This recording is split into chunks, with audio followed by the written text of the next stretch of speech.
When the last fan leaves a sold-out stadium, the noise does not disappear all at once. It lingers, echoing faintly off concrete corridors and empty seats, like a memory struggling to let go. I have stood in that silence before. After the chants fade and the lights dim, it felt something unsettling beneath the calm.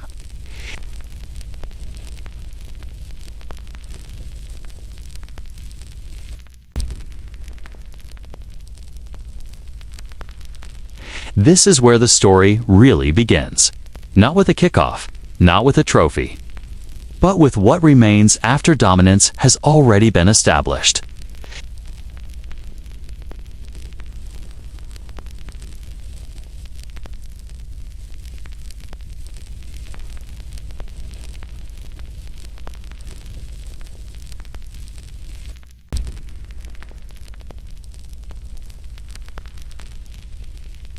We are taught to recognize monopolies by their aggression.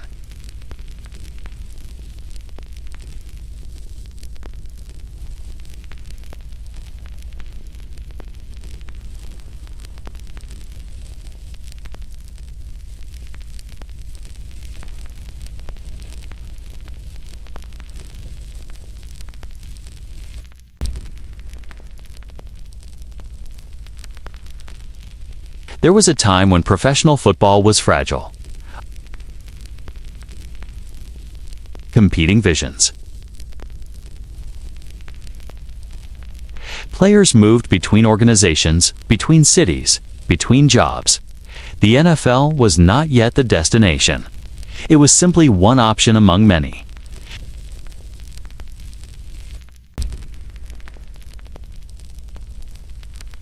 It forced restraint.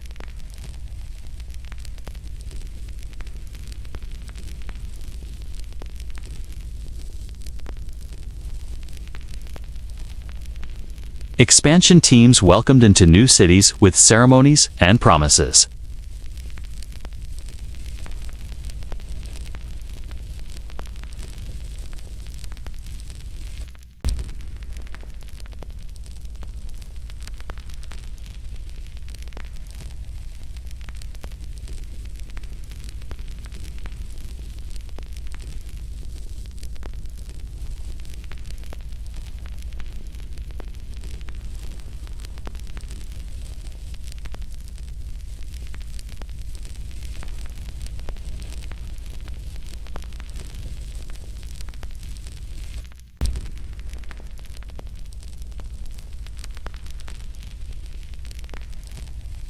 Cities believed they were being invited into something special, unaware that the invitation came with terms that could never be renegotiated.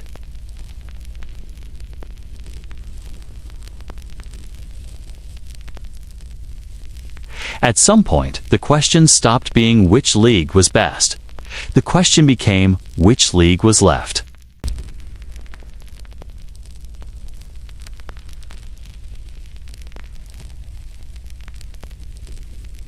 Just a gradual realization that there is nowhere else to go. For players, that moment meant bargaining power disappeared without ever being formally taken.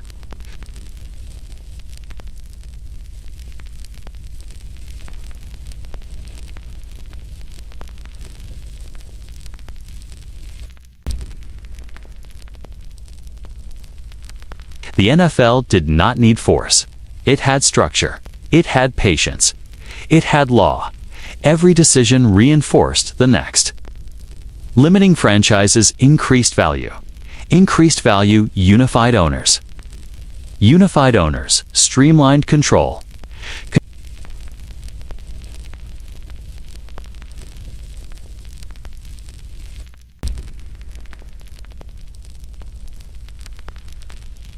I think about how monopolies usually look in history. Books, railroads, oil, telecommunications. They are framed as cautionary tales, exposed by public backlash or government intervention. The NFL never fit that image. It wore a helmet.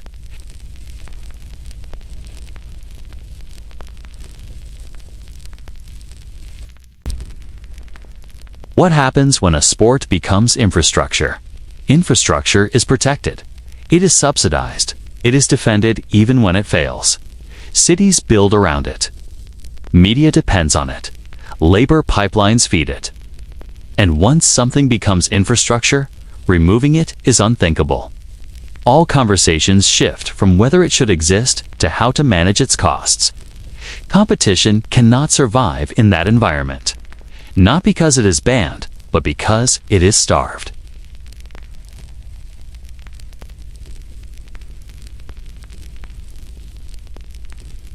But they were never allowed to grow in the same soil.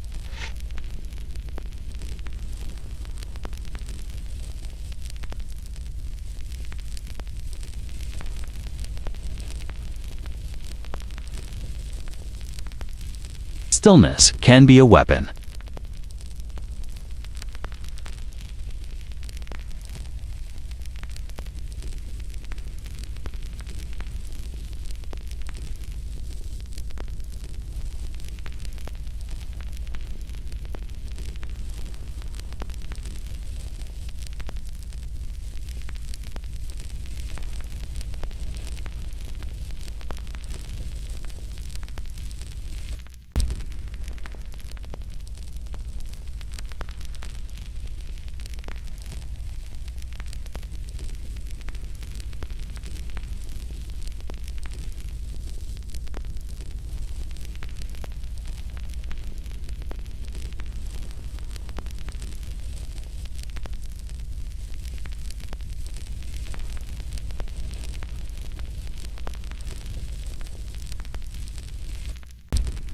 The system worked because it rewarded just enough people.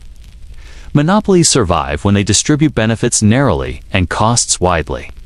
The NFL perfected that balance. Owners shared profits. Networks secured ratings.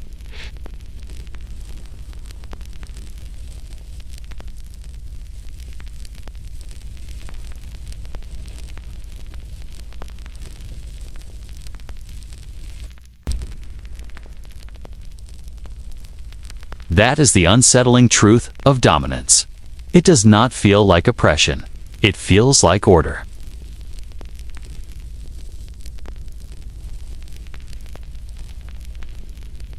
Professional football became synonymous with one logo, one commissioner, one schedule. Even language adapted.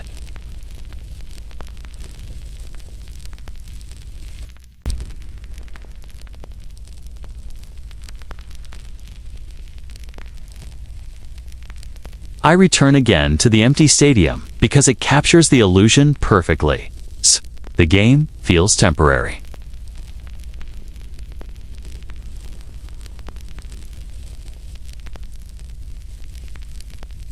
Power still rests where it always has. Dominance does not leave when the fans do.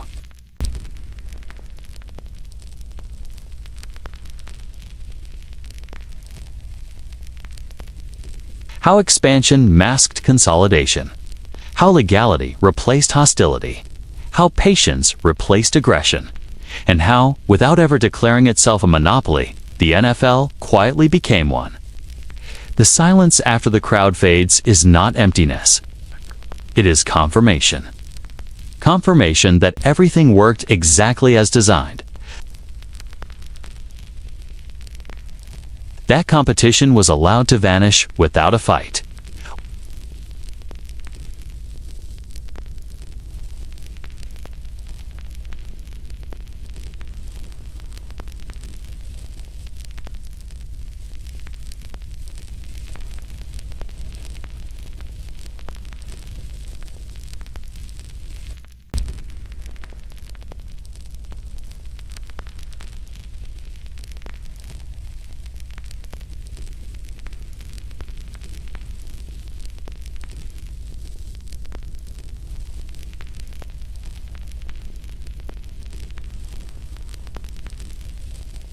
By both definitions, the modern NFL qualifies not because it announced itself as such, but because it slowly constructed conditions where no rival could ever stand beside it.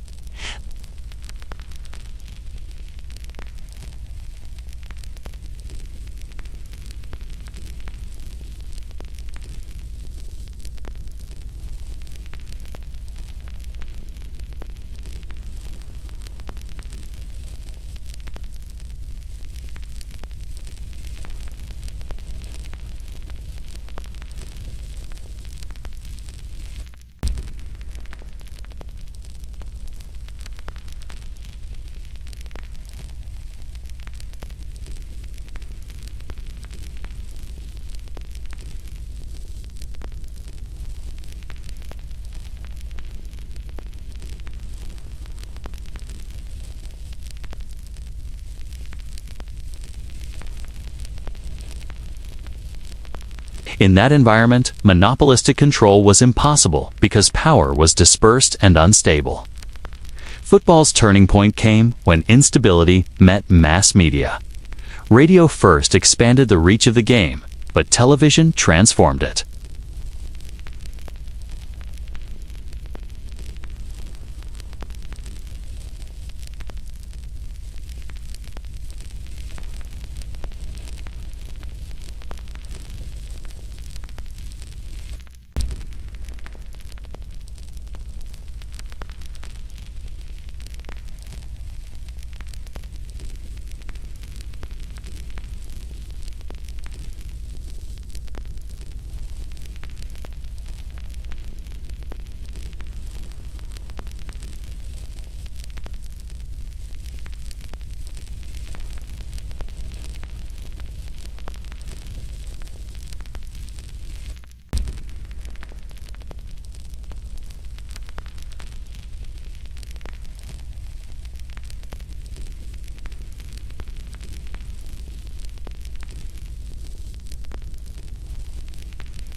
In practice, it eliminated the last true competitor at the top level of professional football.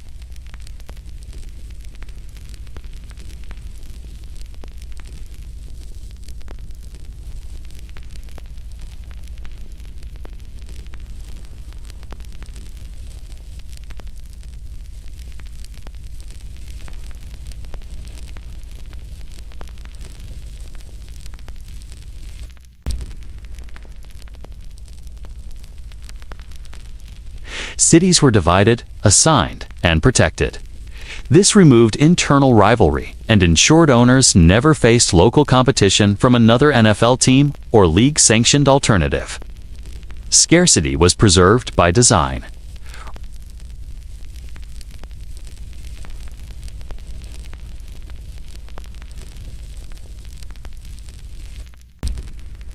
When all teams shared media revenue, no owner had reason to defect. No owner needed to challenge league authority to survive. The league moved as one, and dissent became financially irrational. Then came legal insulation. Congress granted the NFL limited antitrust protections for collective broadcasting agreements, a decision that fundamentally altered the balance of power. Economist Andrew Zimbalist later noted that the NFL operated as a cartel with government approval. Other businesses faced antitrust scrutiny for similar coordination. The NFL did not. What would have been illegal in almost any other industry became normalized under the banner of sport. Controlled expansion completed the structure. New franchises were added slowly, strategically, and only when it strengthened overall leverage. Expansion did not increase competition. It increased reach. By limiting how many teams could exist, franchise values rose dramatically. Rising franchise values reinforced owner loyalty. Loyal owners reinforced centralized control. Every decision fed the next. As journalist Lester Munson once wrote, the NFL is not 32 teams competing. It is 32 investors agreeing. The consequences were profound. For players, the disappearance of competition meant the disappearance of leverage.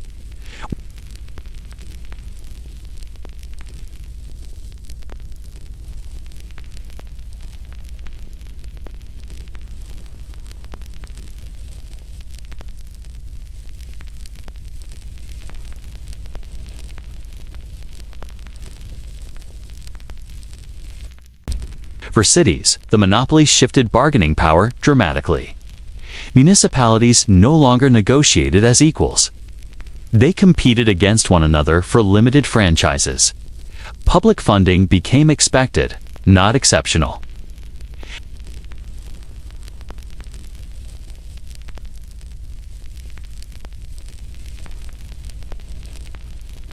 That fear became leverage.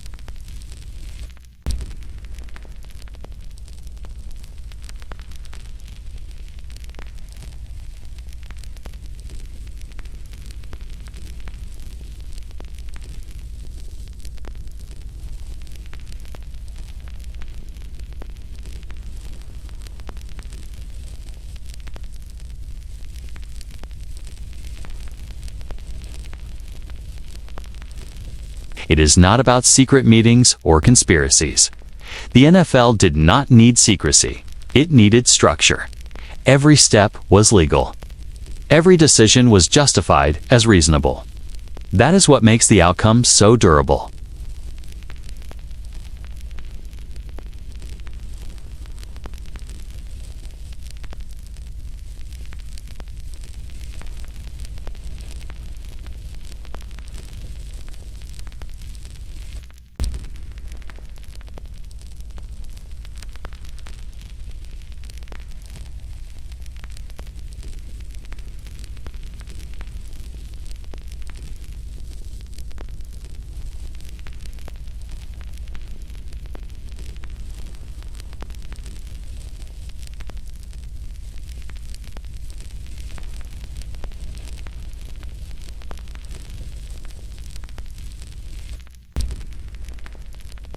To show how a sport became a system. To show how expansion became consolidation. To show how control became invisible. Because once a monopoly feels natural, challenging, it feels unreasonable. And once something feels unreasonable to challenge, it has already won. This is where the deeper story begins. The story of how each era contributed another layer of permanence. The story of how an organization learned not just how to grow, but how to remain unchallenged. Before dominance, there was anxiety. Before certainty, there was fragility. I want to begin here because the NFL's monopoly cannot be understood without confronting how unstable professional football once was. The league did not begin as a position of strength. It began as a gamble that could easily have failed. And that vulnerability shaped every instinct that followed. In the early decades of professional football, nothing about the future felt secure.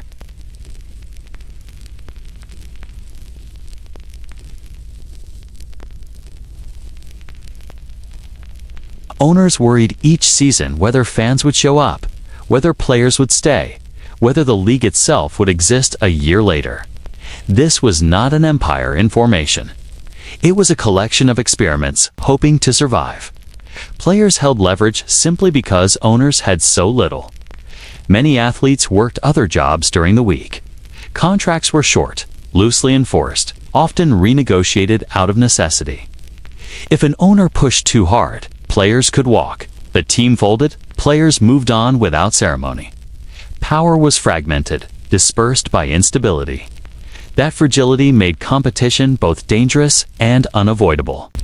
Multiple leagues existed at the same time, all fighting for the same limited pool of players, fans, and legitimacy. College football dominated public attention. Baseball controlled cultural prestige. Professional football lived on the margins, tolerated but not trusted.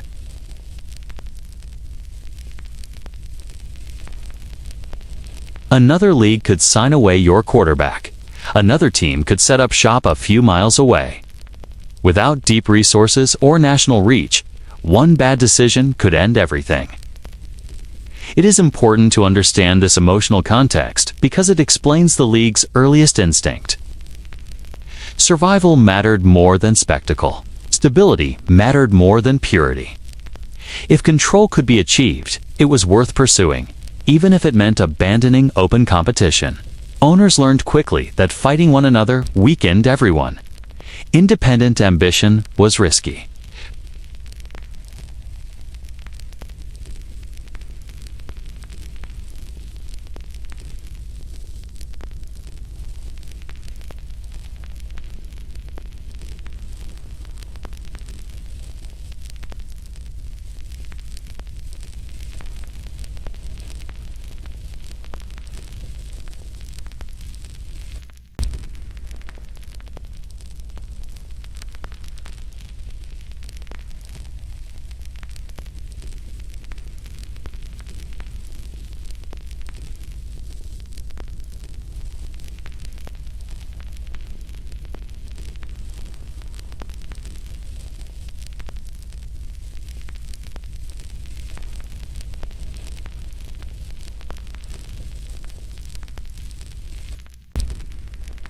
While the language remained competitive, the behavior became cooperative.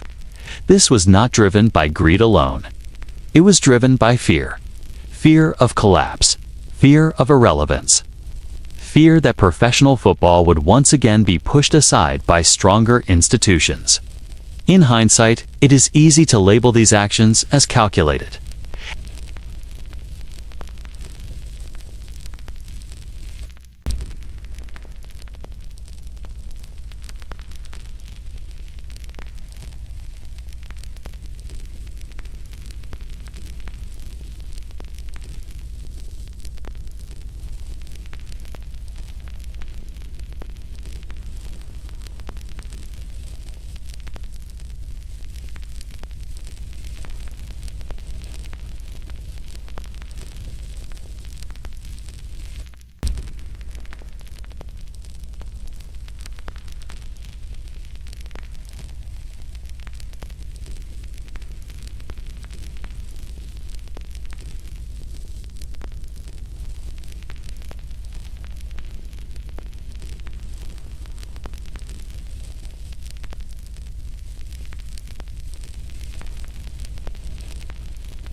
Schedules adapted.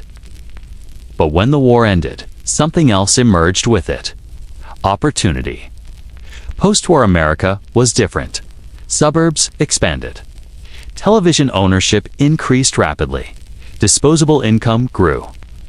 And Americans sought shared experiences that reinforced identity and routine.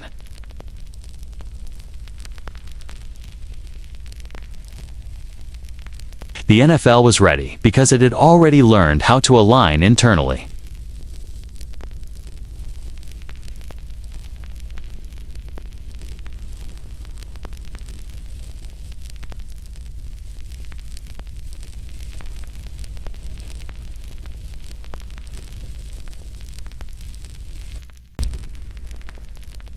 This is where instability transformed into strategy. The league understood something crucial at this moment. Growth without control would recreate the chaos it had barely escaped. Expansion needed guardrails. Competition needed limits. Stability had to be preserved even as the league grew. This mindset shaped everything that followed. The NFL did not pursue dominance recklessly. It pursued durability. Decisions favored long-term insulation over short-term victories. When confronted with choices between faster growth and tighter control, control won. That choice defined the league's future.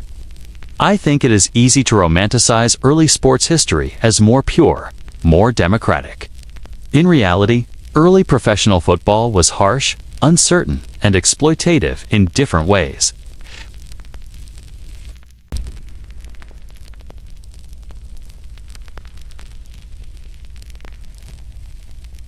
Owners did not move toward cooperation out of malice. They moved toward it because chaos benefits no one who wishes to endure.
To understand why the AFL mattered, you have to understand what it represented emotionally inside the NFL. It was not just another startup. It was a reminder of everything the league feared returning to.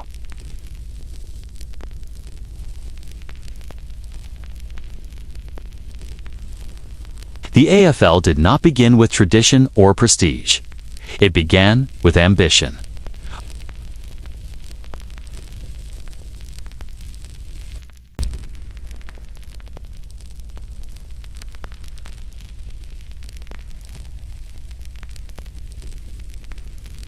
And most dangerously of all, they embraced players as bargaining partners rather than disposable labor. For the first time in decades, players had options again. The effect was immediate. Salaries rose. Signing bonuses appeared. Contracts became real leverage rather than symbolic promises. As Hall of Fame quarterback Joe Namath later said, "They were bidding for us like we mattered." That changed everything. Those bidding wars did more than inflate paychecks. They exposed a truth the NFL did not want players to remember. Without alternatives, the league held power. With alternatives, the balance shifted instantly. For players, this was liberation. For NFL ownership, it was a crisis. The AFL did not need to win ratings immediately. It needed to survive. Every year it existed weakened the NFL's grip.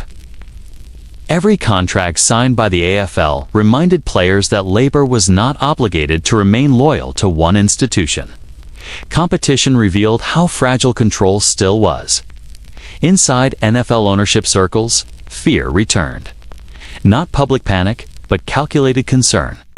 The league remembered what instability felt like. It remembered how quickly power disappeared when control fractured. The AFL was not merely a rival. It was a reopening of an old wound. The instinctive response might have been open warfare, lawsuits, public denouncements, aggressive blocking. But the NFL had learned from its own past. Fighting publicly risked legitimizing the challenger. Escalating conflict risked unpredictable outcomes. Patience, once again, became the favored weapon. This was strategic restraint. The NFL did not rush to destroy the AFL. It allowed it to struggle publicly while absorbing the lessons privately. It watched how players responded to competition. It observed how fans reacted to new teams and styles. It monitored television's appetite for football content beyond its own product. And most importantly, it measured how much leverage players gained simply by having somewhere else to go. That leverage alarmed ownership far more than flashy offenses or colorful logos ever could. The AFL exposed a fundamental weakness in the NFL's emerging system. Control depended on exclusivity. As long as alternatives existed, stability was conditional. The league could not fully discipline labor, cities, or broadcasters if credible competition lingered. This is where patience became policy. Publicly, the NFL maintained confidence. Privately, it began laying groundwork.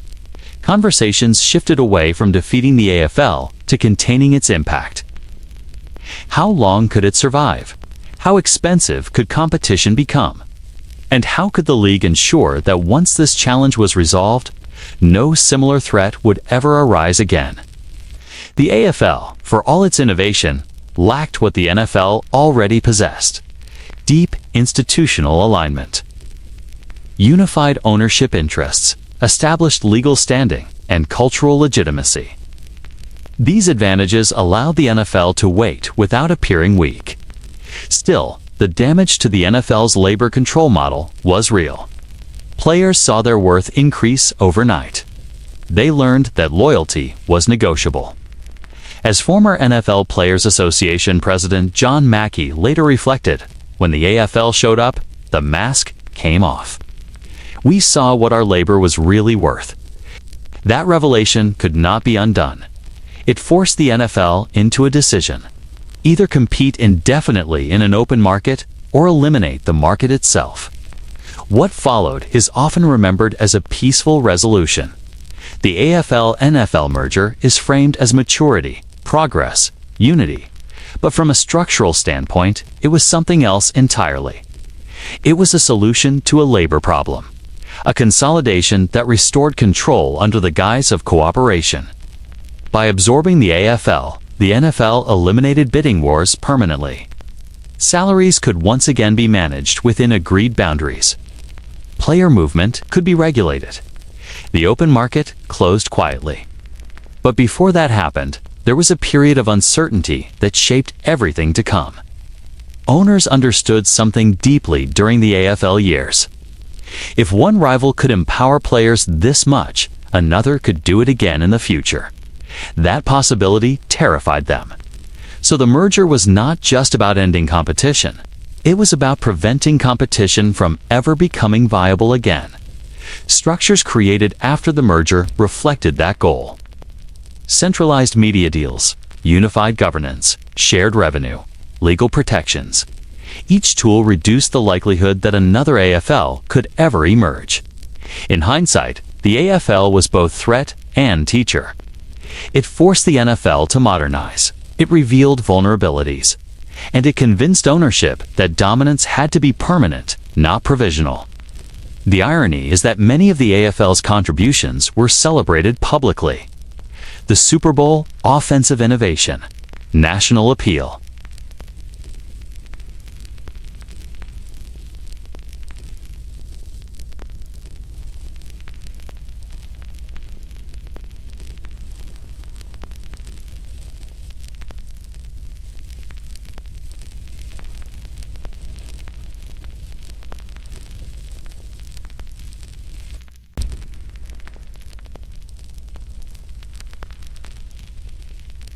It did not repeat the mistake of allowing parallel systems to grow unchecked.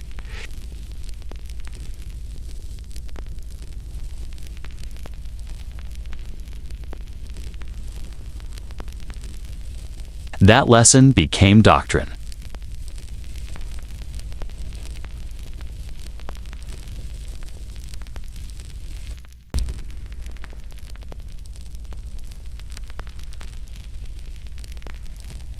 Scarcity would be used deliberately. Fear of losing teams would become leverage. Expansion would no longer empower outsiders. It would bind them closer. The AFL showed the league what independence looked like. The NFL resolved never to allow it again. Looking back, this period stands out as the last time professional football felt genuinely unstable at the top level. After the merger, uncertainty shifted elsewhere. 2 players, 2 cities. 2 alternative leagues struggling to breathe in the shadows of an institutional giant. The NFL did not destroy its last true challenger through aggression. It did so through absorption, through patience, through alignment. And once that challenge was gone, the league was free to refine a system where leverage flowed in one direction and alternatives became unthinkable. That is what made the AFL Threat so important. Not because it won, but because it showed the NFL exactly what could not be allowed to happen again. Everything that followed was shaped by that lesson.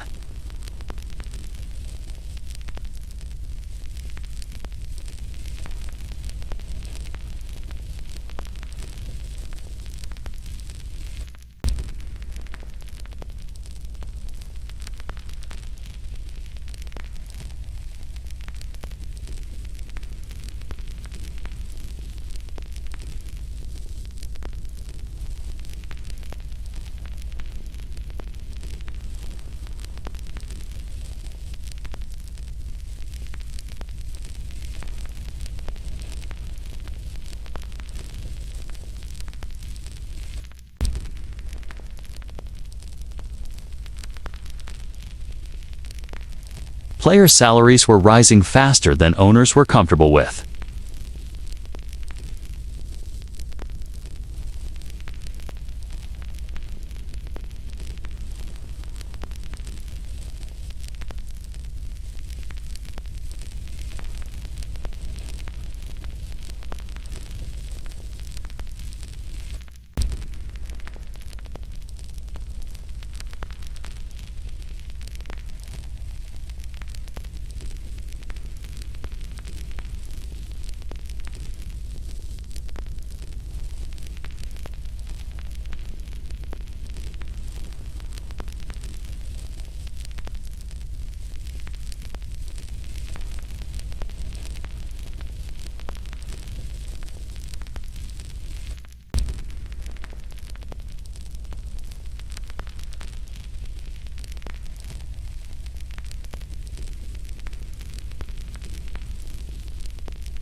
This mattered more than salaries.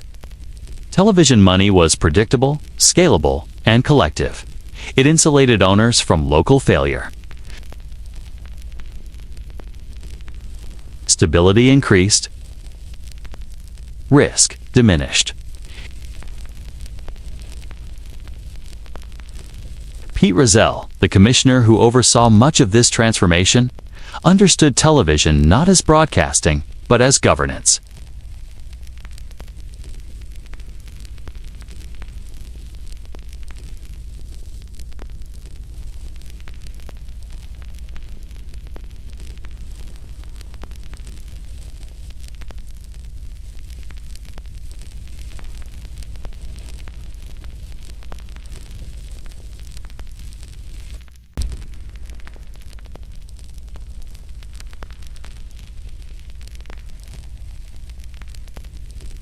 Competition was sacrificed in the name of stability.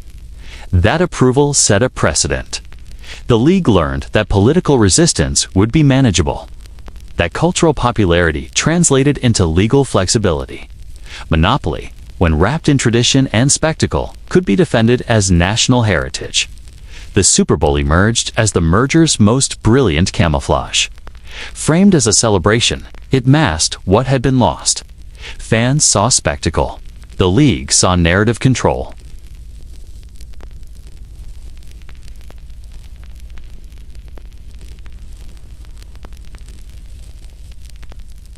The Super Bowl did more than crown champions. It reset expectations.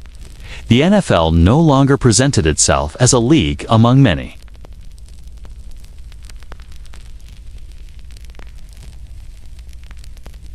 Behind the scenes, the consequences continued unfolding.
The league emerged, unified, legally protected, and economically insulated.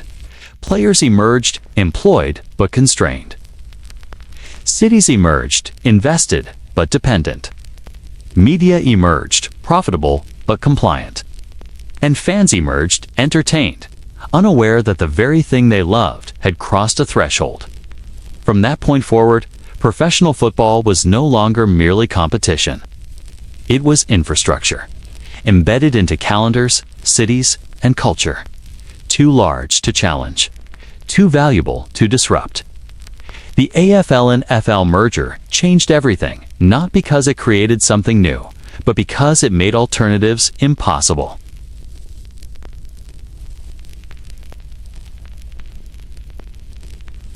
And once competition ended, monopoly did not have to announce itself, simply became the air around the game. I have often thought about how slowly the league grows and how rarely anyone questions that pace. In a country that expands everything quickly, technology, media, cities, influence, the NFL moves with deliberate restraint. Teams are added one at a time, spaced across decades. Each arrival treated less like a business decision and more like a coronation. That slowness is not tradition, it is strategy. Expansion in the NFL is not about opportunity, it is about control. From the outside, expansion looks generous. New cities welcomed into the fold. Fresh fan bases invited to believe. Jobs created. Stadiums built. But behind that public narrative sits a more precise calculation. The league never grows fast because growth dilutes power. Scarcity concentrates it. After the merger closed the competitive marketplace, the NFL gained the ability to decide not only who could play, but where football could exist at the highest level. Franchise count became a lever. Every unfilled market increased demand. Every waiting city amplified leverage. The league learned early that fewer teams meant higher value per team, and that value did not depend on performance. It depended on admission. Controlled franchise count is the foundation of this system. Unlike open leagues elsewhere in the world, the NFL does not allow promotion. There is no ladder to climb. There is no path from ambition to inclusion. There is only approval, and approval is rare. In the decades following the merger, population boomed, television reach expanded, and the sport entrenched itself as a national obsession. Yet the number of franchises barely moved. This mismatch was not oversight. It was economics. When demand outpaces supply, price rises. The league understood that principle better than almost any institution in American sport. Franchise valuations tell the story clearly. Teams that once sold for millions became worth billions. Not because they dominated championships, not because markets exploded, but because the league itself became scarce. Every city without a team became a bargaining chip. Every owner gained leverage by simply existing. The NFL did not need to threaten relocation often. The possibility did the work on its own. Municipal leaders understood what exclusion meant. They competed not with other sports leagues, but with each other. I watched cities line up, presentation after presentation, offering public land, tax incentives, infrastructure commitments. Expansion had been reframed. It was no longer a right earned through population or passion. It was a privilege granted by owners. One former city official admitted years later, "We weren't negotiating. We were auditioning." That distinction matters. Negotiation implies leverage on both sides. Audition implies hierarchy. The league fostered that dynamic intentionally. Expansion bids were opaque. Criteria were flexible. Timelines were undefined. This uncertainty increased desperation.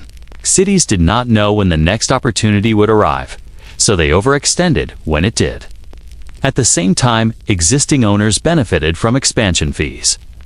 When a new franchise was admitted, the upfront cost was distributed among current teams. Expansion became profitable even before the first kickoff. Growth rewarded incumbency more than newcomers.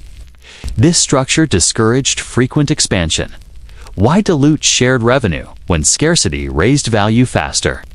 Why create competition within the ownership class when unity preserved control? Publicly, the league spoke of balance. Privately, it practiced restraint. Expansion teams were framed as gifts. Press conferences featured gratitude, civic pride, emotional speeches. But those moments masked what the system extracted in return. Cities funded stadiums. Taxpayers absorbed risk. Long-term public debt became the price of entry. I remember listening to an owner describe expansion as a partnership. What struck me was the imbalance. The league risked nothing. The city risked everything. Failure did not remove the team. It trapped the public. Scarcity also disciplined labor indirectly. Fewer teams meant fewer roster spots. Fewer opportunities increased competition among players. Careers shortened, bargaining power weakened.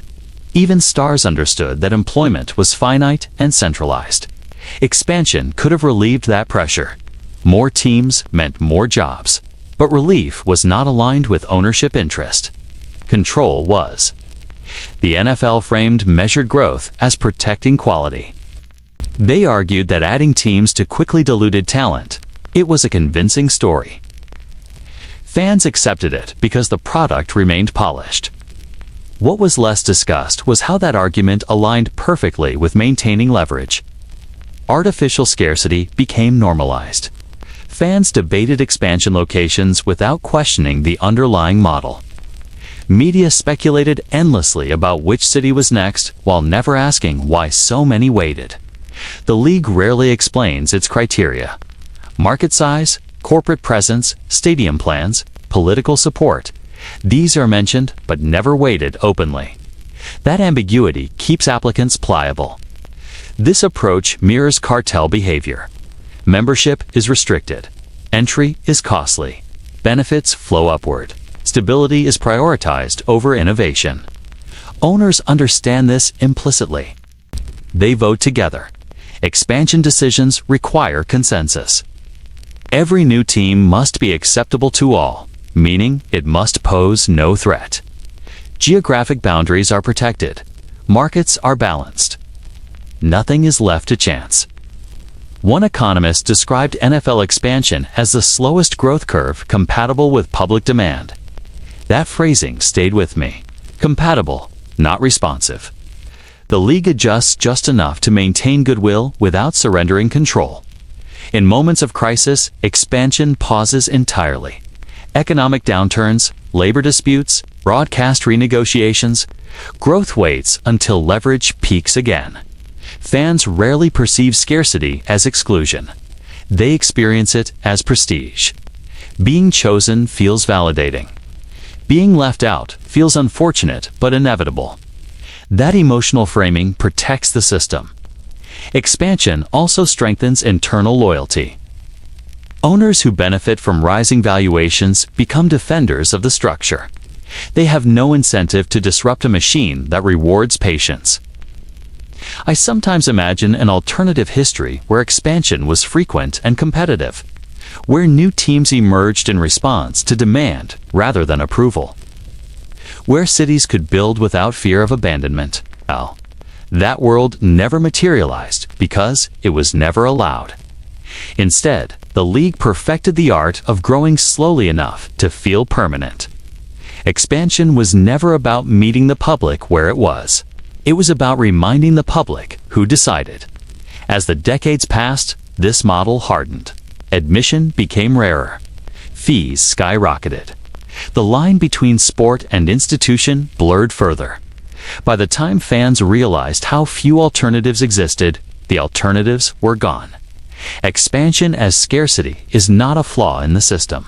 It is the system. And once scarcity defines value, every future decision follows the same logic. Protect what exists. Control what enters. Reward loyalty. Delay access. The NFL did not grow into dominance by accident. It expanded into it cautiously, deliberately, and on its own terms.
Stadium deals were often presented as economic boons.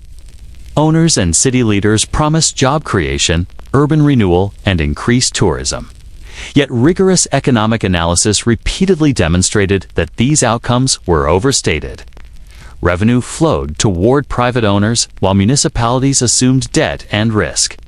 The financial myths were powerful because they aligned with civic pride, yet they masked the real purpose: leverage. Relocation threats became an equally potent tool. Owners did not need to move teams frequently to make the threat effective. They simply needed to cultivate uncertainty. Even the suggestion that a franchise might leave a city created urgency. City leaders began to negotiate from fear. Taxpayers competed indirectly with other municipalities to retain or attract a team. Public funding became an implicit prerequisite for inclusion in the NFL system. Scarcity dictated leverage. Scarcity shaped perception. Fan loyalty compounded the dynamic. NFL franchises understood that fan emotion could be weaponized to influence local politics. Empty seats or disengaged crowds were portrayed as failures of civic commitment rather than evidence of economic overreach. Supporters lobbied for public investment, often unaware that they were advocating for private profit. Passion became pressure, and devotion became leverage. The NFL recognized early that culture could be harnessed to reinforce control. Economists who've studied municipal spending on stadiums have consistently found long-term consequences. Public debt often outlasts team tenure. Teams relocate with contractual and political ease, leaving cities with the burden of maintenance, repayment, and underutilized infrastructure. The short-term spectacle of hosting an NFL franchise obscures long-term fiscal instability. Cities absorb risk while owners reap consistent reward. In essence, public money subsidizes private gain while reinforcing the league's monopoly. The system is sustainable precisely because it feels mutually beneficial, though in reality, the benefits are concentrated at the top. The psychology of the negotiation matters as much as the economics. Cities are made to feel special, chosen, and privileged. They are presented with a unique opportunity to host an institution rather than merely a team. Meanwhile, the threat of relocation ensures compliance. Scarcity is applied as pressure. The system persuades through desire and fear simultaneously. There are countless case studies of this process. Los Angeles lost the Rams and Raiders within years of stadium disputes, demonstrating the consequences of inaction. Jacksonville and Nashville built stadiums to attract teams. Both local taxpayers committing millions while owners maintained full control over operational decisions.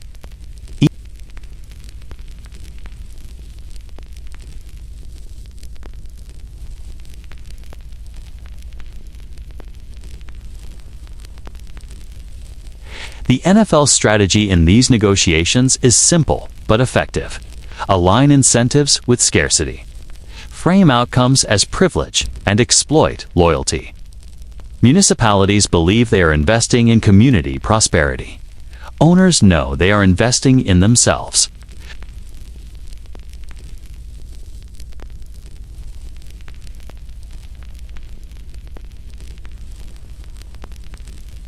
Instead, it is embedded in process, expectation, and cultural alignment. Fans are rarely aware of these dynamics.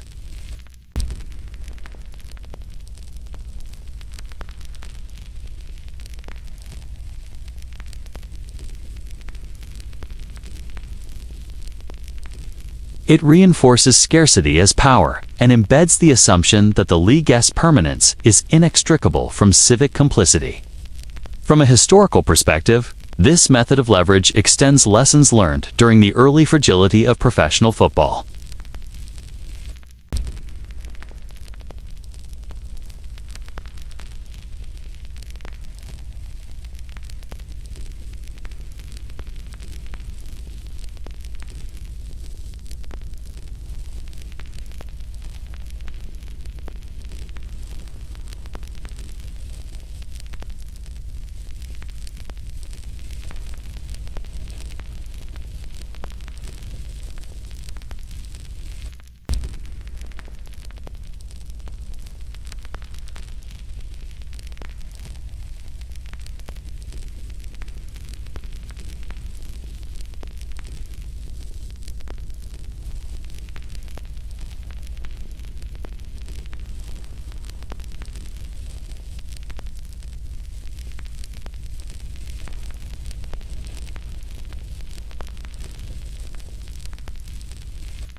The league maintains an image of abundance while real leverage remains concentrated in ownership and structural scarcity.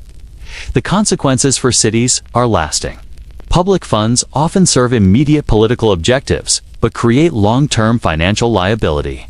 Even successful franchises rarely generate sufficient revenue to offset taxpayer investment without aggressive management. Civic pride is reinforced through spectacle, while actual cost is often deferred or disguised. The city's economic narrative is shaped as much by perception as by arithmetic. In the aggregate, the NFL's leverage over municipalities mirrors its broader strategy over the sport itself. Scarcity is curated, access is controlled, growth is conditional, obedience is rewarded, uncertainty punished. Cities, players, and broadcasters operate within the parameters the league defines.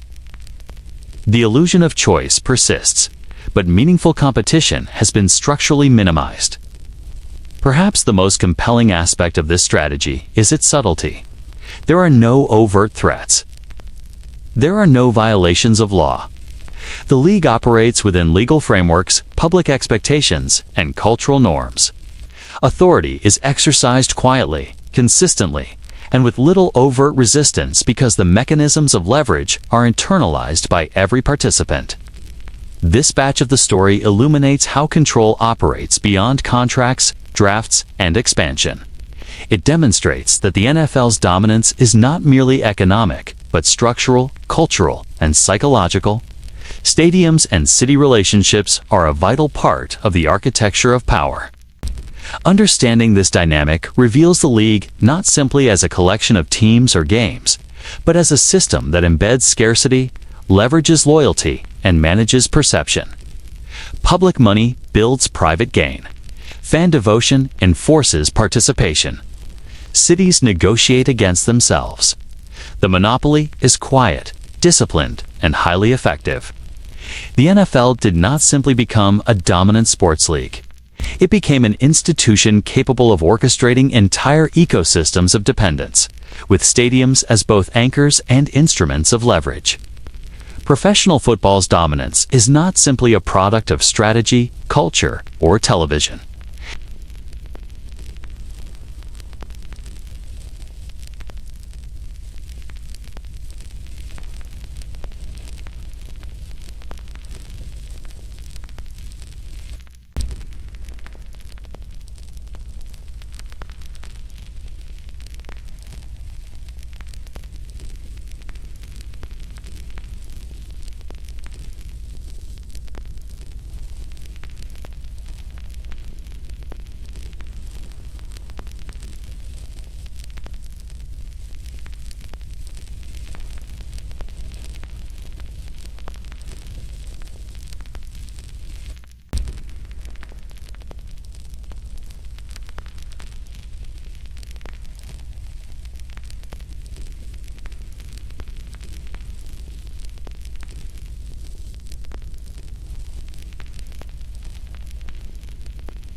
The Sports Broadcasting Act of 1961 was a pivotal moment.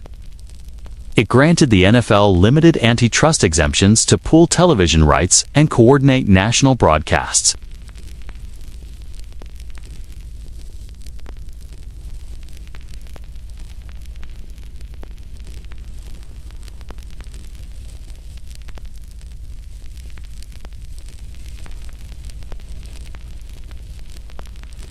But there was a deeper consequence.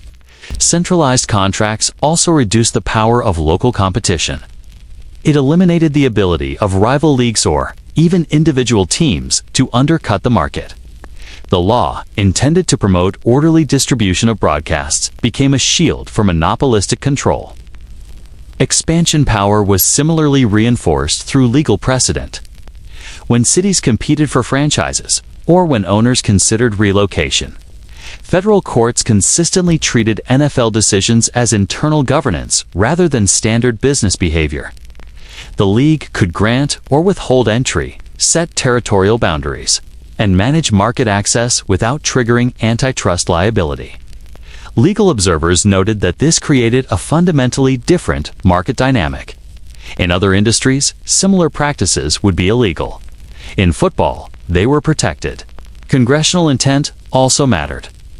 Legislators understood that professional football was more than a business. It was a cultural institution, a national pastime with economic significance extending beyond team operations. Exemptions were justified not only as technical considerations, but as public policy. Stability and predictability in the sport were framed as serving the public interest. The law, therefore, codified protection into the fabric of the league, treating its operations as exceptional rather than ordinary. The effect of this legal framework was profound. NFL owners could coordinate revenue, limit competition, and manage player contracts with minimal fear of litigation. Mechanisms that would be prohibited in other sectors became legitimate, enforceable, and strategically exploitable. The merger with the AFL, for instance, might have faced antitrust challenges in another context. Instead, the law provided both precedent and insulation. Structural immunity enabled long-term planning without the constant threat of legal disruption. The league's treatment under antitrust law also shaped labor relations. Players discovered that collective bargaining was permissible, but individual negotiations remained constrained by the central authority of the league. Salaries could be managed across teams. Drafts could limit mobility. Expansion could be controlled without fear that these measures would be legally challenged. Players gained temporary leverage in moments of external competition, but once the system was stabilized, structural legal protections curtailed their options permanently.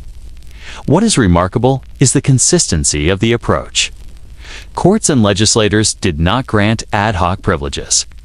Exemptions were formalized, deliberate, and designed to maintain systemic stability. The NFL is treated differently, not as a favor, but as recognition that its structure cannot function under ordinary market rules.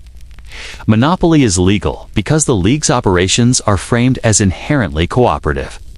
Revenue sharing, territorial rights, draft control, and expansion limitations are not violations. They are features. They are codified norms, reinforced by law. Legal immunity also extended to media and broadcasting contracts. Centralized deals shielded the league from price competition. Teams could not undercut one another. Rivals could not negotiate independently. Networks were compelled to participate in collective agreements. The law, once again, aligned with scarcity. Market access and negotiation power were filtered through league-sanctioned channels, guaranteeing control over both product and exposure. Even relocation decisions benefited from legal protection. Owners could threaten movement, demand concessions, or restructure deals without fear of antitrust interference. Courts often deferred to the league's discretion, framing disputes as internal governance rather than market violation. Municipalities became participants in a system protected not only by negotiation leverage, but by statutory authority. Scarcity was reinforced not only by the limited number of franchises, but by legal recognition that decisions could be centrally managed without regulatory challenge. The NFL's legal armor also shaped expansion strategy. With antitrust protection, the league could refuse new entrants, manage territorial boundaries, and coordinate growth across decades without facing litigation. Ownership could restrict competition deliberately and safely. Expansion became a tool for leverage, a controlled variable in a system insulated by law. This created a feedback loop. Legal protection reinforced scarcity. Scarcity reinforced control, and control justified further legal exemptions. This framework explains why alternative leagues repeatedly failed.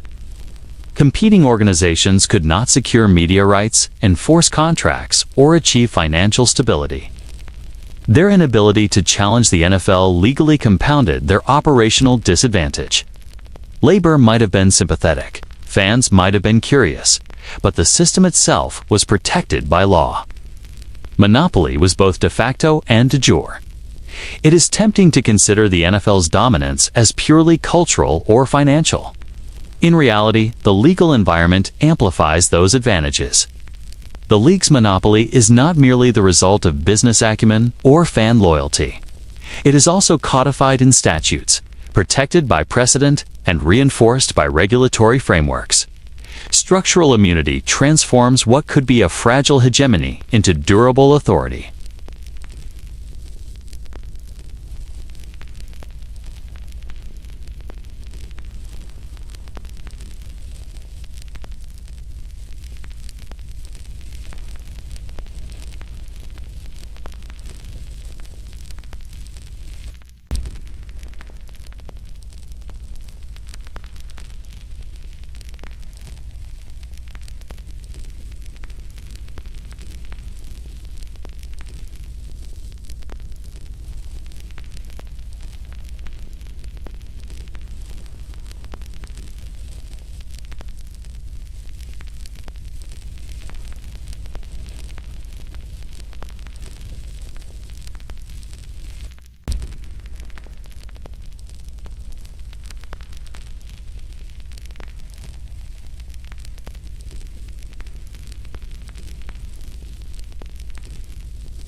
After the AFL merger and the legal shields of antitrust exemptions were in place, the labor landscape of professional football changed fundamentally. Players found themselves operating in a market that looked free but was tightly constrained. Choice, the core mechanism of leverage, had vanished. The draft centralized control, franchise scarcity, limited opportunity, and television revenue ensured that teams could sustain high salaries without threatening the system, but only under the terms dictated by ownership. For those who lobbied, protested, or threatened to break free, there was always a reminder: there was nowhere else to go. The post-merger NFL created the illusion of opportunity while systematically constraining it.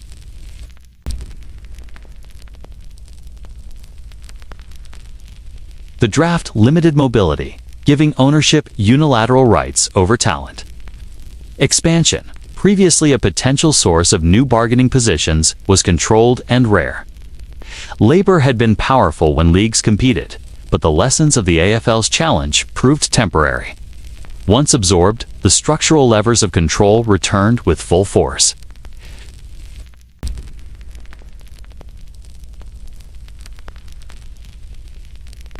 Owners argued that limiting payrolls prevented runaway spending and ensured fairness. But at its core, the cap functioned to suppress wages systematically. Without alternative employment options, players could not leverage competing markets to demand higher compensation.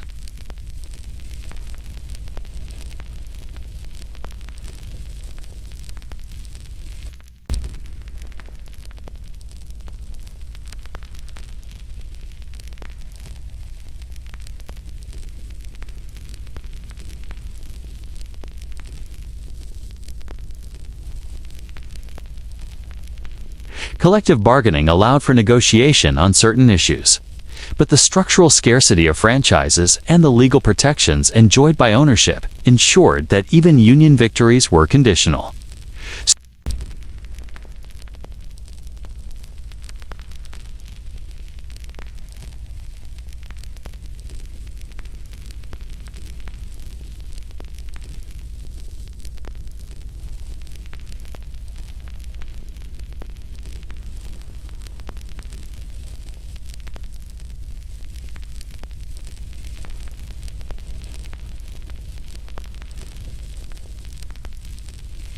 labor realized that leverage was temporal and fragile, dependent on external competition that no longer existed. The sense of inevitability of operating within a closed system shaped negotiations, behavior, and expectations. The league had created not just structural control, but cognitive acceptance of its authority. Former union leaders often reflect on this period with a sense of constrained optimism. They recognize the importance of bargaining gains, but understand the limits imposed by scarcity. For every negotiation, one. There were structural factors ensuring that the overall balance remained tilted in favor of ownership. Even when players' salaries increased in certain eras, the growth was managed within the framework designed to prevent disruption. This suppression extended beyond contracts. Benefits, medical protections, and long-term security were similarly constrained. Ownership could dictate the terms of retirement, disability, and health coverage, knowing that alternative employment in professional football did not exist.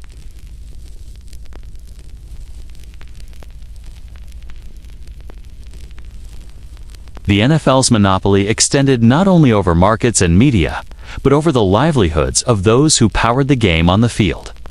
Labor unrest, when it occurred, was met with structural countermeasures. Lockouts, fines, and public relations campaigns framed the narrative as a conflict between responsible governance and opportunism. Ownership controlled the narrative. Players, despite their centrality to the spectacle, were depicted as demanding, unreasonable, or self-interested. Public perception reinforced the system.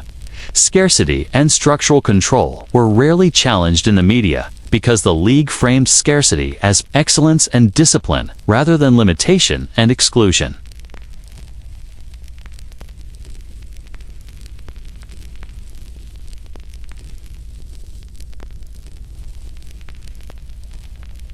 Labor disputes could not leverage outside options. Competition among teams for players existed only within predefined boundaries.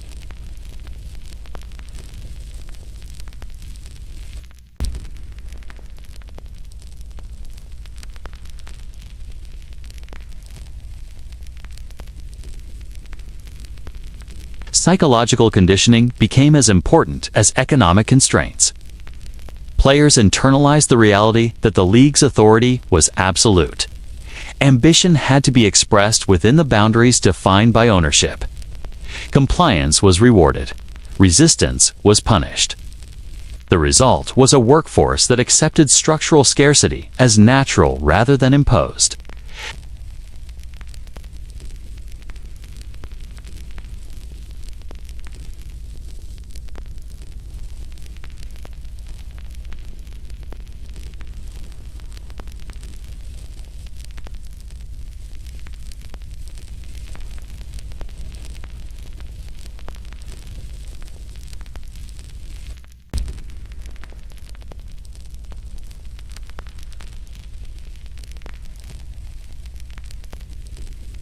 The illusion of freedom exists, but the structural leverage remains owned by the league.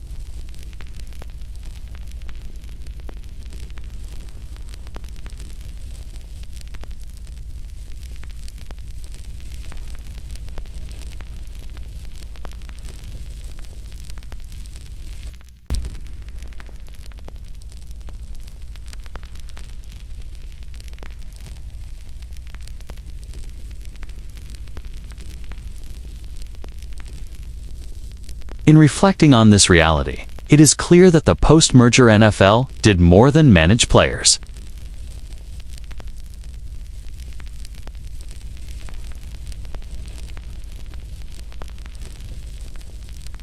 Scarcity, structural constraints, and legal protections ensured that power flowed upward while opportunity remained carefully rationed. The league's authority was embedded not only in contracts and laws, but in perception and expectation. Understanding labor in this context is essential for grasping the NFL's monopoly. Players are visible. Stars receive acclaim. Salaries rise. But the absence of alternatives ensures that structural leverage always favors ownership. Scarcity governs both opportunity and behavior. Legal protection insulates decision-making. Expansion, relocation, and media control reinforce dependency. The result is a workforce that achieves greatness, yet within boundaries defined by an institution that never relinquishes authority. The lessons of post-merger labor extend beyond economics. They demonstrate how scarcity and structural power shape behavior, how legal frameworks enforce monopoly, and how cultural expectation normalizes control. The system teaches that true leverage requires alternatives. Remove those alternatives, and compliance follows quietly, consistently, and effectively. For the players on the field, this meant talent and effort were necessary, but never sufficient.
Sunday was no longer just a day of the week. It was a controlled cultural fixture.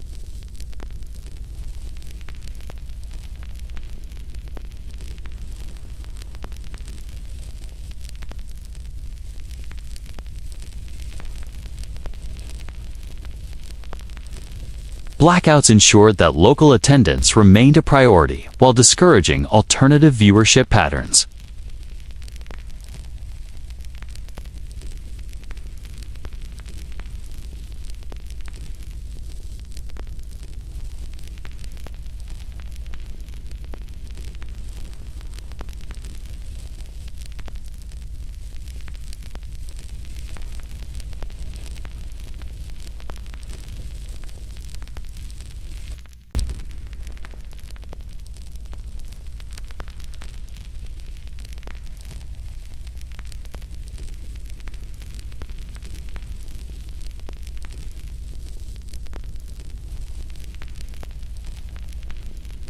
Reporters depend on teams and the league for content, interviews, and statistics.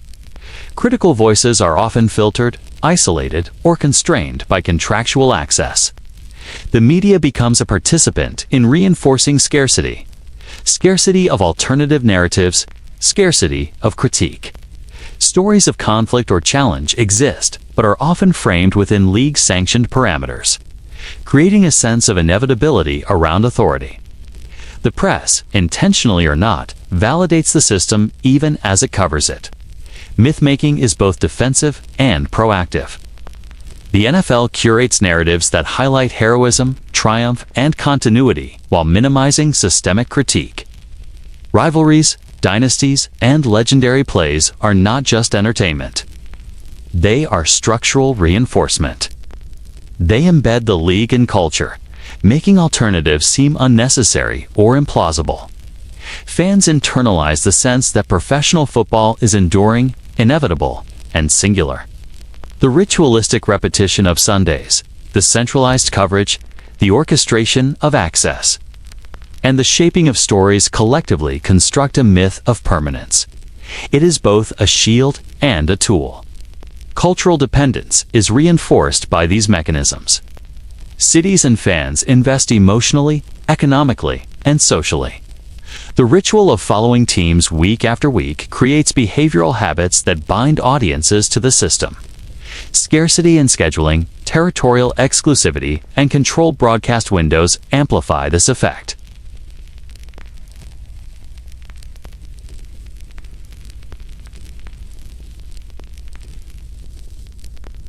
Fans experience autonomy while operating within constraints they scarcely perceive.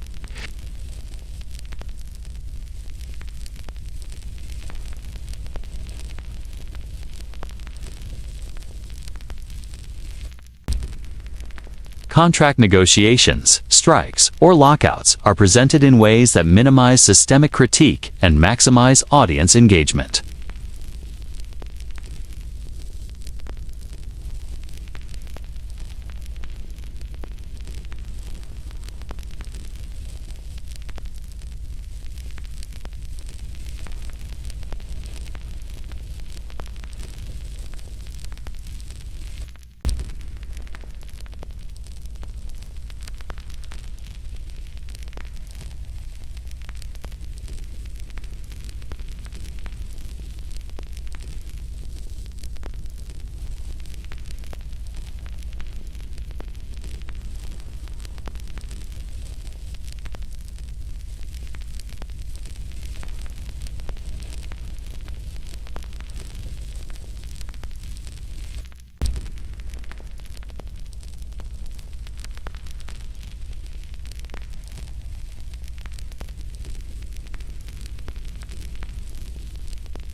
Blackouts, scheduling, exclusivity, and controlled access converge to construct the NFL as more than a sport. It becomes a temporal, cultural, and economic infrastructure. Fans, labor, and municipal entities participate willingly, often unaware that their decisions, loyalties, and consumption habits are being shaped by structural scarcity, legal protection, and centralized narrative control. The league is not just a collection of games. It is a system that orchestrates perception, participation, and belief. The weekly ritual of football becomes a mechanism of cultural hegemony. Scarcity of broadcast, exclusivity of franchises, and curated myth-making align to ensure that the NFL operates as a monopoly in every sense of the word. It is economically insulated, culturally dominant, and psychologically embedded. Its control is quiet, comprehensive, and reinforced constantly through repetition, spectacle, and narrative framing. Fans internalize permanence, players internalize limitations, cities internalize compliance, and media internalizes cooperation. Every Sunday reinforces scarcity. Every televised game enforces ritual, and every story reinforces myth. The NFL's monopoly exists not only in markets, but in attention, perception, and culture itself. The story of the NFL's monopoly is not complete without considering those who tried and failed to challenge it. Leagues like the United States Football League and the various incarnations of the XFL were more than mere experiments in entertainment. They were attempts to disrupt a system meticulously engineered to prevent disruption. These organizations emerged with ambition, vision, and, in some cases, financial backing, yet they could not survive. The lessons of their failure revealed just how comprehensive the NFL's control had become, extending far beyond direct competition and into structural containment. The United States Football League began in 1983 with optimism, signing notable players and attracting investment from wealthy entrepreneurs. For a moment, it appeared capable of creating a parallel market, offering players alternative contracts and fans an off-season spectacle.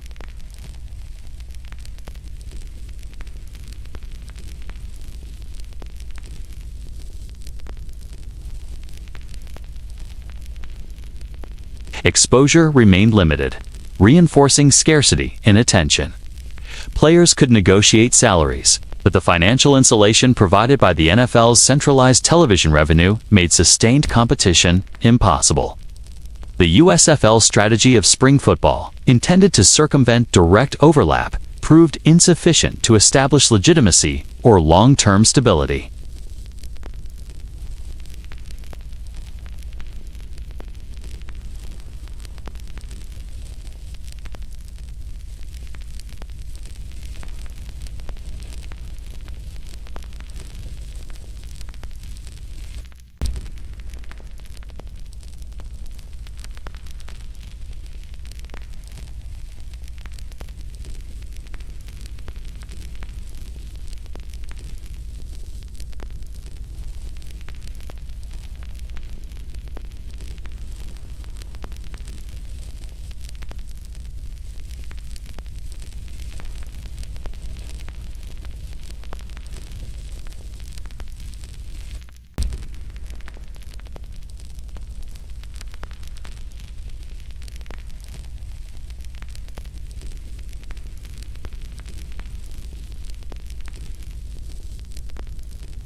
And marketable athletes are already locked into a system where entry, exposure, and compensation are heavily influenced by NFL-sanctioned pathways.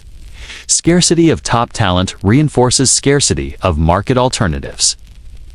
Media indifference or outright limitation compounded these structural disadvantages.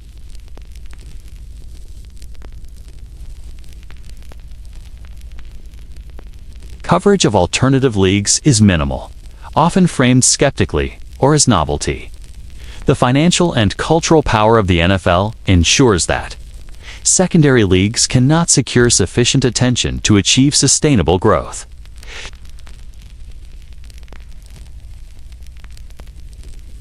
The league's dominance is reinforced without overt action. There is no need to crush challengers physically. The system's design ensures their marginalization.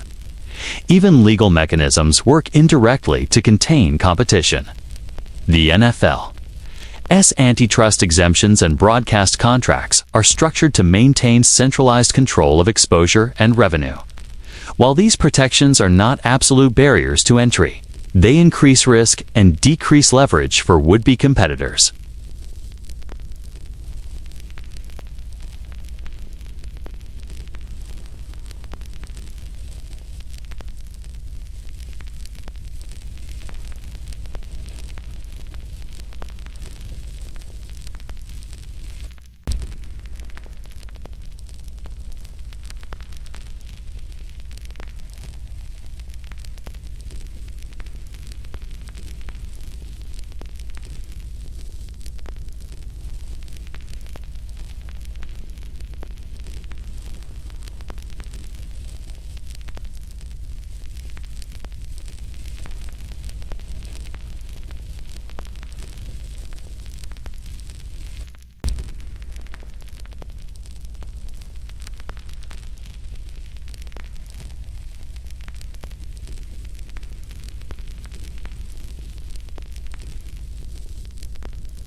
Scarcity in opportunities strengthens scarcity in bargaining power.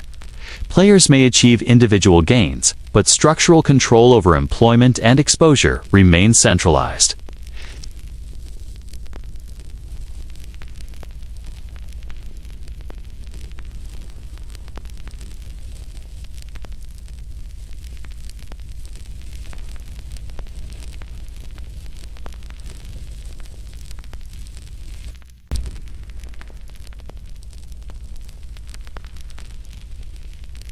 Municipalities learn to align their ambitions with the existing monopoly rather than attempting independent ventures.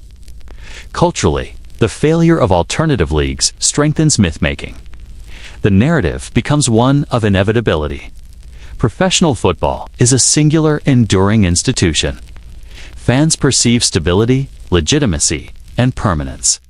Attempts at disruption are framed as temporary, novel, or experimental, reinforcing the sense that the NFL's dominance is natural rather than engineered. Scarcity is normalized in perception as well as in reality. These dynamics demonstrate that monopoly does not require aggression, coercion, or public recognition. It requires control of critical structural elements: franchises, talent, media, labor, and cultural narrative. Attempts to circumvent these controls inevitably encounter structural resistance. The system is self-reinforcing, with failure serving as proof of inevitability and success as rare and highly contingent. Monopoly exists not because alternatives are illegal, but because the architecture of scarcity ensures they cannot thrive. The lesson is clear.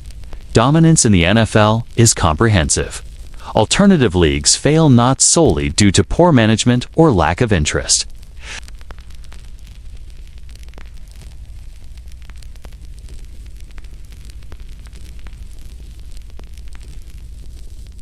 Monopoly is maintained without open hostility.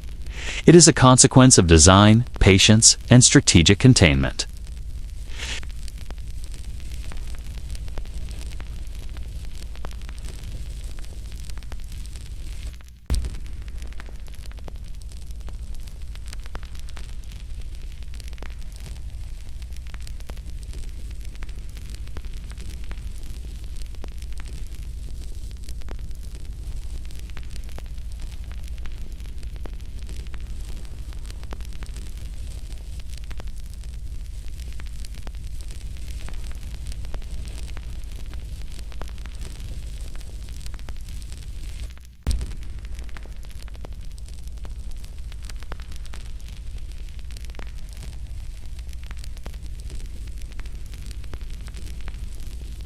Monopoly is invisible, quiet, and effective.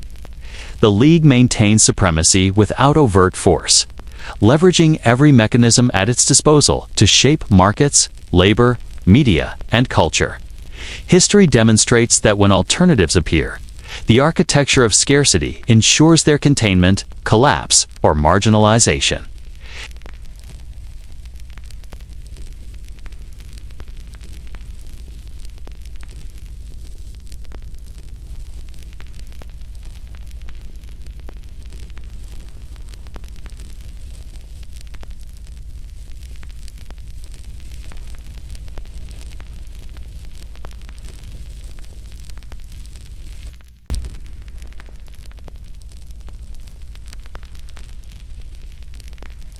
There comes a moment in the arc of any monopoly when dominance no longer feels like dominance.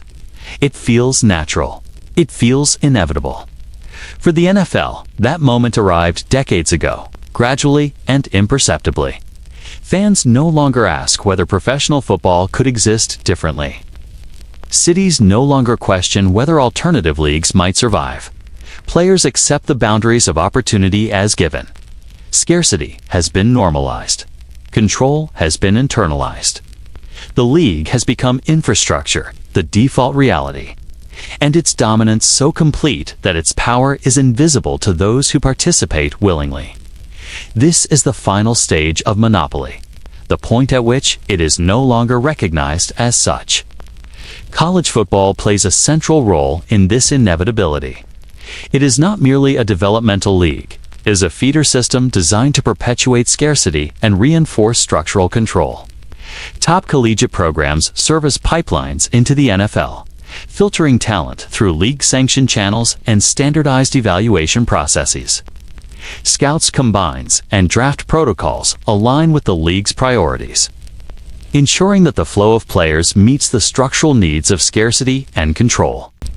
Aspiring athletes internalize the reality that the pathway to professional opportunity is tightly regulated.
Cultural participation and structural compliance merge.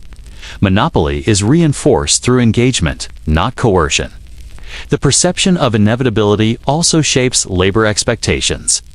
Players entering the league understand the structural limitations implicitly. Contracts, mobility, and opportunities are bounded by a system whose authority is normalized.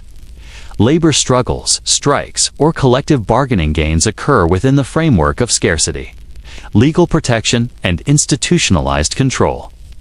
The result is an economy in which negotiation exists, yet real leverage is constrained. Players experience choice, but that choice is always within the parameters designed by the monopoly. Control is invisible precisely because it is integrated into the rules, routines, and culture of the sport. Media coverage further enforces this perception. Journalists and broadcasters operate within access structures controlled by the league. Stories, statistics, and highlights flow from official channels.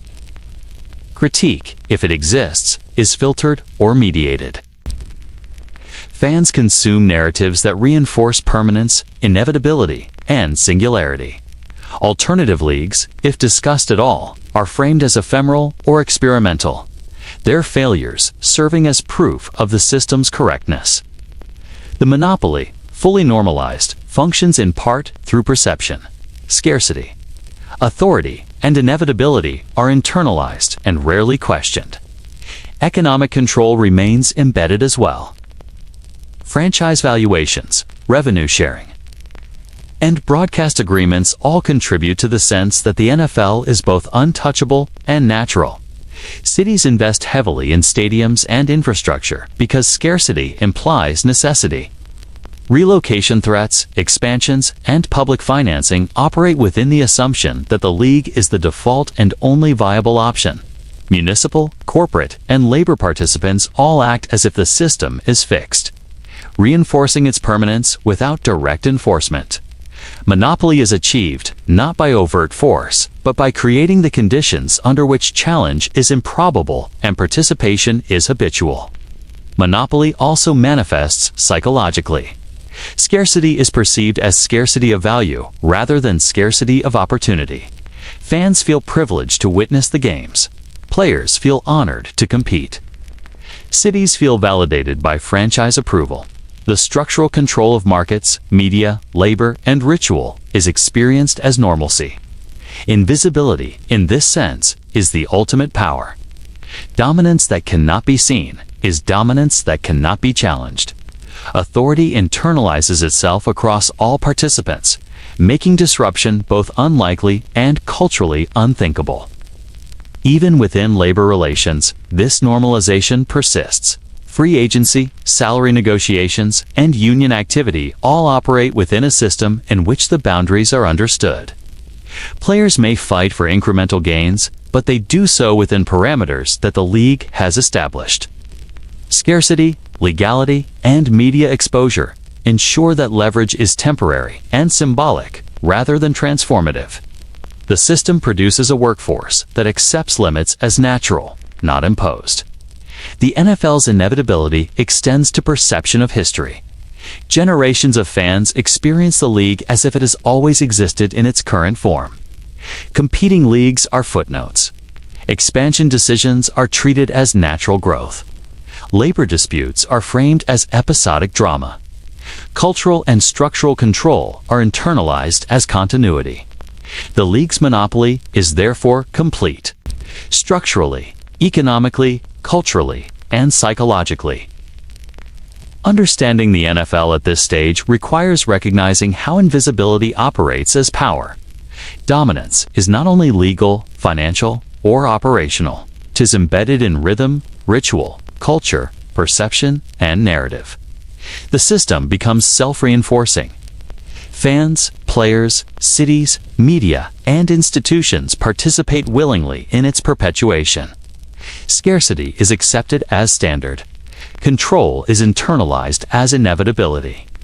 The league has achieved the point where challenge is improbable, comprehension of structure is minimal, and engagement reinforces authority. In this context, the NFL is not merely a sports league. It is a cultural infrastructure, a legally insulated economic engine, and a psychological framework. Its dominance is comprehensive because it is invisible. Participants believe they are making choices, yet their choices are bounded by the parameters of a system designed to perpetuate scarcity, centralize control, and normalize authority. Monopoly is complete when it becomes experienced as the natural order rather than an imposed structure. The inevitability of the NFL also illuminates why challenges fail, why labor disputes recur without systemic change, and why cities and media acquiesce. It is a system designed to appear as a given rather than an institution. Scarcity, ritual, and cultural embedding transform authority into habit. The league's power is no longer exercised explicitly. It is lived, internalized, and unquestioned. This is the final stage of structural monopoly. Dominance without visibility, control without contest, inevitability without debate. For fans, the spectacle is irresistible, the narrative compelling, and the rhythm inescapable. For players, the system is opportunity bounded by structure. For cities, investment is normalized by scarcity and expectation. For media, coverage becomes cooperation. The league's authority is reinforced at every level through repetition, participation, and cultural saturation. It is a monopoly in the purest sense, comprehensive, self-perpetuating, and invisible. In this landscape, professional football is not just played. It is experienced as natural, inevitable, and unassailable. Its control is embedded in law, culture, labor, and perception. Scarcity is internalized as excellence. Authority is accepted as permanence. The league has achieved invisibility, the ultimate marker of dominance. When a league becomes inevitable, monopoly is complete, unquestioned, and total. As the final whistle blows on the story of professional football's rise to monopoly, it becomes clear that the league's power is as subtle as it is absolute. Expansion, once celebrated as growth, was never merely about adding teams, markets, or revenue.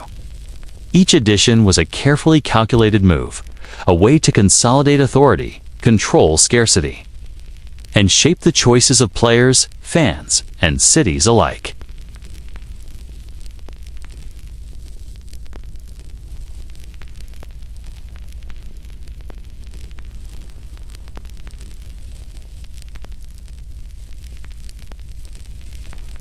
Scarcity is engineered, alternatives are contained, and authority is normalized so thoroughly that it escapes notice.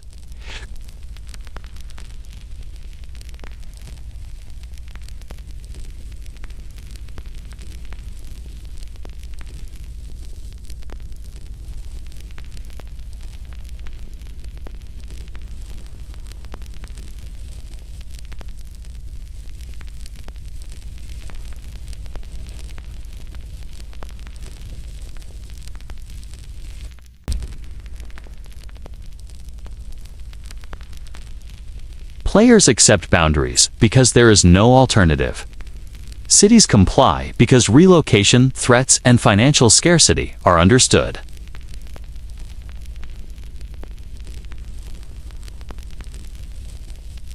Fans consume, celebrate, and defend, often unaware that their choices are contained.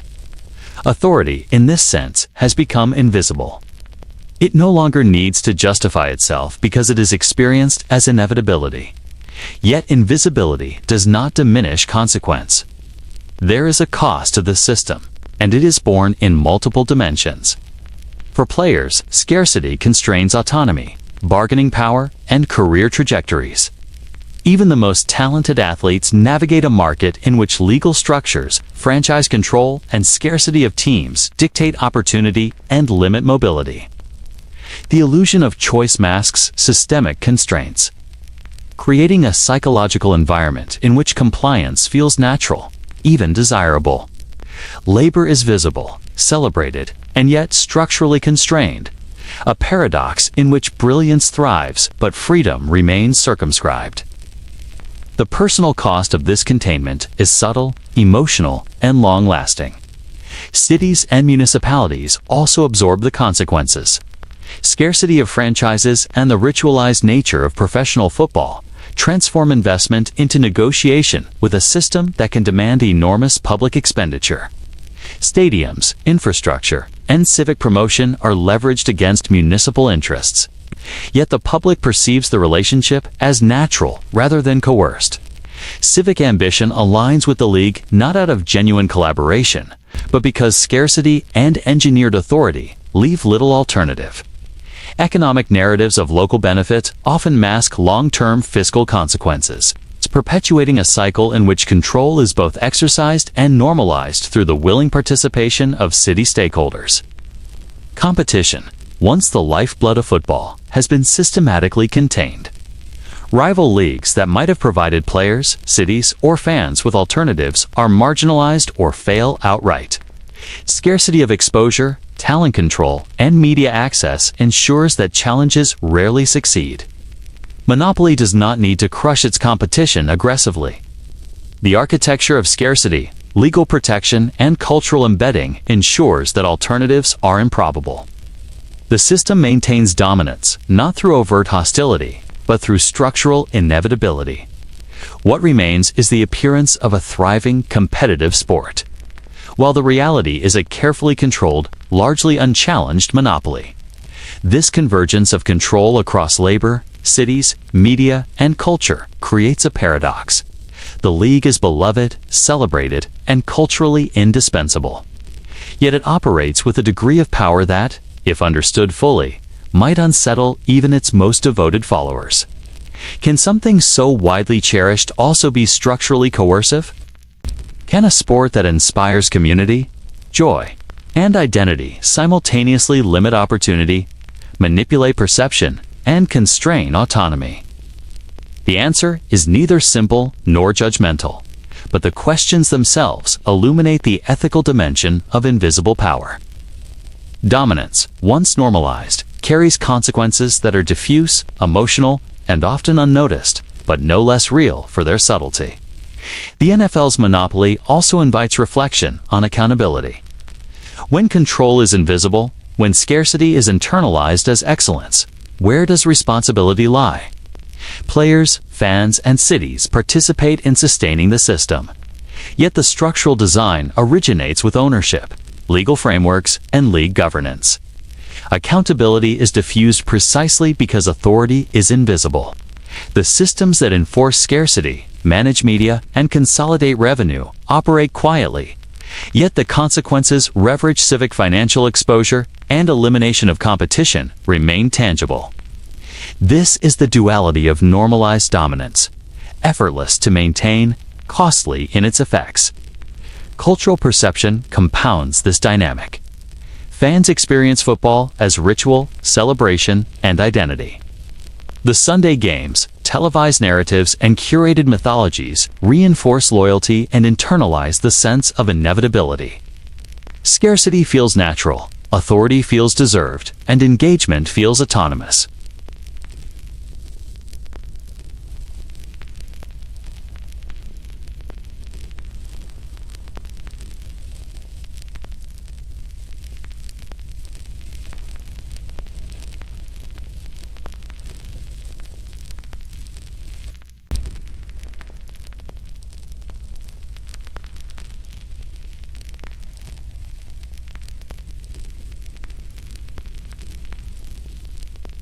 Professional football is beloved.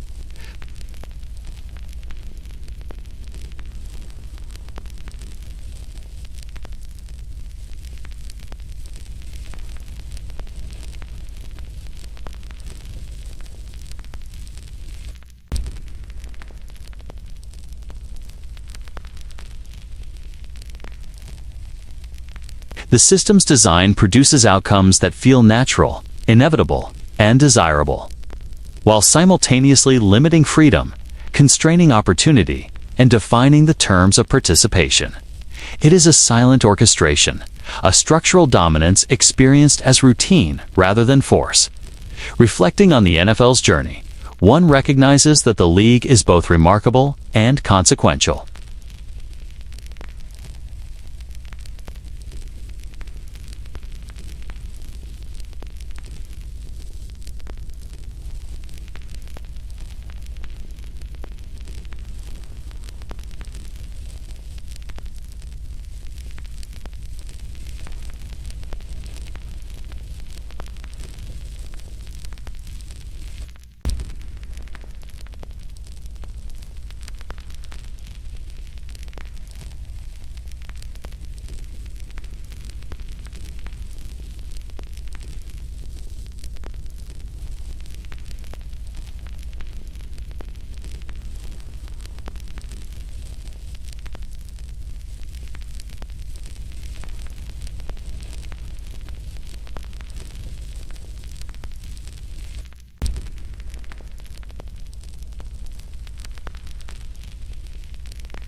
The complexity of this duality is what gives the story its depth. Ultimately, the narrative of the NFL as a monopoly leaves us with awareness rather than judgment. It exposes the architecture of scarcity, control, and normalized authority. It illustrates the subtle costs to labor, municipalities, media, and culture. It demonstrates how expansion, myth-making, and ritual reinforce structural dominance. Yet it does not dictate how we feel about the sport itself. The league's achievements, spectacle, and cultural significance are undeniable. The story instead invites reflection to recognize power where it is invisible, to consider the consequences of normalized scarcity, and to understand the ethical dimensions of dominance. In the end, the NFL's journey from fragmented leagues to an uncontested monopoly is a lesson in structural authority, invisibility, and inevitability. It asks difficult questions. Can something beloved still be dangerous? Can cultural dependence coexist with ethical responsibility? How do we understand power that shapes perception, limits alternatives, and consolidates control without ever needing to justify itself? These are not questions with easy answers, but they are essential to understanding the full scope of dominance in American professional football. The league story is complete, yet unresolved in its implications, leaving us to contemplate the relationship between admiration, authority, and the subtle weight of monopolistic power. The power of the NFL, once invisible, now stands illuminated. Its influence is everywhere, yet unremarked. Expansion was never neutral. Labor was never fully free. Media was never entirely independent. And fans were never entirely autonomous. Scarcity, control, and inevitability define a system that is admired and celebrated even as it constrains and shapes its participants. The closing reflection is not one of condemnation, but awareness. It is an acknowledgement that dominance can be total, subtle, and culturally normalized, and that the most powerful systems often operate precisely when they are least visible. The NFL exists as both spectacle and structure, beloved and consequential, eternal and meticulously orchestrated. Its story is a reminder that when authority becomes invisible, it is experienced as inevitability, and when something is inevitable, its consequences are quietly absolute.